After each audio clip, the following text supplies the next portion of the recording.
Hi all, welcome to Jyothi corner YouTube channel. నేను last పెట్టిన live వీడియోలోని నాకు ఎక్కువగా కమెంట్స్ శివ లాంగ్ వీడియోస్ చేయమని అందరూ కమెంట్స్ చేశారు. సో అందరూ కోరిక మేరకు నేను ఈరోజు లాంగ్ వీడియోతోని మీ ముందుకు వస్తున్నాను. ఇప్పుడు మనందరం లాంగ్ వీడియోలోకి వెళ్ళిపోదాం. ఈ ఇంట్రెస్టింగ్ వీడియో చూసే ముందు అందరూ నా ఛానల్ని లైక్ చేసి, షేర్ చేసి, సబ్స్క్రైబ్ చేసి కింద ఉన్న బెల్ ఐకాన్ని క్లిక్ చేస్తే డైలీ నేను పెట్టే వీడియోస్ అన్నీ మీ ముందుకు వస్తాయి. ఇప్పుడు మనం అందరం ఇంట్రెస్టింగ్ వీడియోలోకి వెళ్ళిపోదాం. ఇప్పుడు వరకు నా సబ్స్క్రైబర్స్ 138 వచ్చాయి, 139 వచ్చాయి. ఇంకా అందరూ నాకు సపోర్ట్ చేస్తారని కోరుకుంటున్నాను.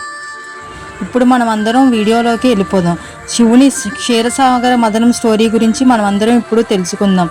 ఈ కథలోని మనకి దేవతలు, రాక్షసులు కలిసి సముద్రాన్ని చిలకడం, అందులోని హాలాహలం, అమృతం వంటివి బయటకు రావడం గురించి కథ గురించి తెలుసుకుందాం. పురాణ కథ.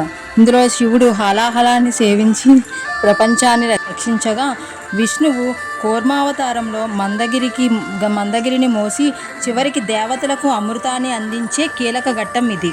దీనికి కారణం కారణం ఏమిటంటే దుర్వాసుని శాపంతో దేవతలు తమ తేజస్సు కోల్పోవడం. అయితే దుర్వాసుని శాపం వల్ల దేవతలు తమ బలం, సంపదలో కోల్పోయి అసురుల చేతిలో బాధపడుతుంటారు.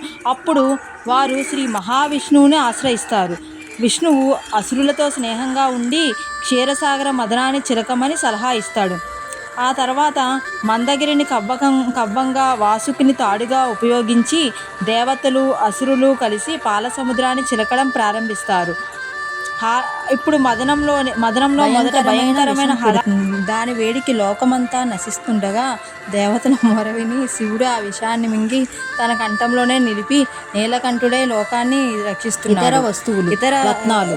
శివుడు మనకి విషం మింగిన తర్వాత కామధేనువు, ఐరావతారం, లక్ష్మీదేవి, కల్పవృక్షం, అప్సరసులు, చంద్రుడు వంటివి ఒక్కొక్కటిగా పుట్టాయి.